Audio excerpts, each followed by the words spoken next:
Yang alhasil, saudara kita harus menghembuskan nafas terakhir langsung di TKP dulur-dulur. Persaudaraan sudah akan tetap tercatat dalam buku sejarah. Perjalanan panjang aliran pencak silat setia hati dari awal hingga terpecah. Tak runtuhkan niatku untuk mencari saudara walaupun tak sedara. Takdirku menjadi seorang warga persaudaraan setia hati Ternate Pusat Madiun Indonesia. Di Jalan Berak nomor 10 Nambangan Kidul, Kota Madiun, rumah kita bersama. Sunnahnya dulur-dulur, selamat pagi. Semoga hari ini menjadi berkah buat kita semua dan apapun yang kita lakukan. Semoga diberikan kemudahan oleh Allah Subhanahu wa Ta'ala. Pada pagi hari dulur-dulur, kembali ke segmen sharing bersama Bima ANF. Dan kali ini Bima ANF mengajak dulur-dulur semua untuk membahas sebuah kejadian yang di sini melibatkan saudara kita dari PSHT cabang Nganjuk, yang dimana di sini dia menjadi korban penyerangan dari oknum yang tidak bertanggung jawab. Yang alhasil, saudara kita harus menghembuskan nafas terakhir langsung di TKP dulur-dulur. Jadi mungkin dulur-dulur semua sebagian sudah mendengar ya.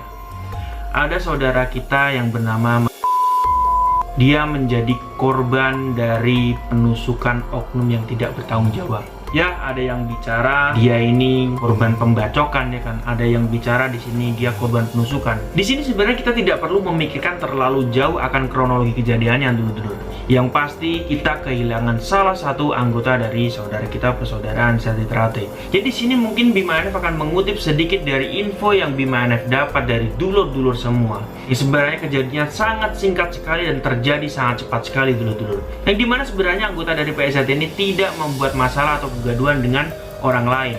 Hanya saja di Surabaya sering terjadi orang-orang yang memakai atribut hati bersinar itu diserang oleh oknum-oknum yang tidak bertanggung jawab, karena memang di situ lambang hati bersinar bagi mereka itu merupakan pertanda bahwa dia adalah musuh mereka. Jadi sangat miris sekali ya dulur-dulur. Yang dimana di beberapa tempat lambang hati bersinar atau PSHT ini menjadi suatu lambang yang disegani ya kan, atau lambang yang sangat dihormati. Di sini sendiri saya sangat miris sekali akan kejadian ini dulur-dulur. Namun dalam pembahasan kali ini Bima ANF tidak ingin membahas terlalu jauh akan kronologi kejadiannya dulur-dulur. Yang dimana ini mungkin memang sudah garis dari Tuhan Yang Maha Esa. Kita ini adalah sama-sama umat manusia atau anak cucu Adam. Kita hanya bisa mendoakan dan semoga beliau diterima di sisi Allah Subhanahu wa Ta'ala. Berkaitan dengan pernyataan saya tadi, sekali lagi Bima ANF di sini tidak ingin membahas lebih jauh tentang permasalahan ini. Namun Bima ANF ingin membahas tentang sudut pandang orang-orang yang di sini mungkin terlibat dalam permasalahan internal PSHT. Sebenarnya permasalahan atau kejadian yang menimpa ini bukanlah ranah organisasi lagi, atau bukanlah permasalahan organisasi lagi, tapi ini adalah tentang kemanusiaan dulur-dulur. Yang dimana seharusnya kita memandang dia ini bukan dari organisasi mana atau bukan dari kelompok mana, namun yang kita lihat di sini adalah dia sama-sama bangsa Indonesia. Mirisnya di sini banyak sekali akun-akun yang memposting tentang kejadian ini, yang mengkaitkan kejadian yang menimpa dengan kelompok yang dia ikuti. Mungkin sedikit tambahan dari saya pribadi dulur-dulur tentang polemik atau permasalahan dalam internal PSHT ini, yang dimana sebenarnya permasalahan ini bukanlah hal yang harus dicari jalan keluar atau penyelesaiannya.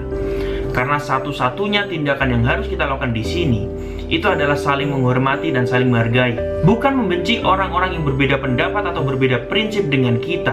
Yang dimana tujuan utama dari sebuah organisasi itu adalah menyadarkan kita akan indahnya sebuah perbedaan, dan kita disatukan dengan sebuah nama dan lambang yang sama, walaupun dengan prinsip dan keyakinan yang berbeda. Jangan sampai kita mau terpengaruh dengan akun-akun yang di situ mentang-mentang followernya besar atau subscribernya besar. Di sini dia menggiring opini para pengikutnya untuk membenci orang yang berlainan prinsip dengan mereka. Kita kembali ke topik permasalahan yang tadi. Permasalahan atau kejadian yang menimpa Riyadi ini bukanlah masalah organisasi lagi, namun berkaitan dengan norma-norma kemanusiaan yang telah dilanggar. Karena apabila kejadian ini terjadi pada orang yang mengikuti organisasi lain, kita pun memandangnya bukan dari organisasinya, namun karena dia adalah sama-sama bangsa Indonesia dan dia telah mengalami kejadian yang sangat-sangat tidak diinginkan. Sekali lagi buat dulur-dulurku, simpanlah keyakinan dan pilihanmu dalam hati. Namun di luar itu, selebihnya kita adalah saudara. Semoga amal ibadah dari ini diterima oleh Tuhan Yang Maha Esa dan keluarga maupun saudara yang ditinggalkan diberikan ketabahan dan kesabaran yang sangat-sangat besar dari Tuhan Yang Maha Esa. Oke dulur-dulurku, terima kasih sudah menonton video terbaru dari Bima ANF, dan sampai jumpa di video Bima ANF yang selanjutnya. Salam persaudaraan.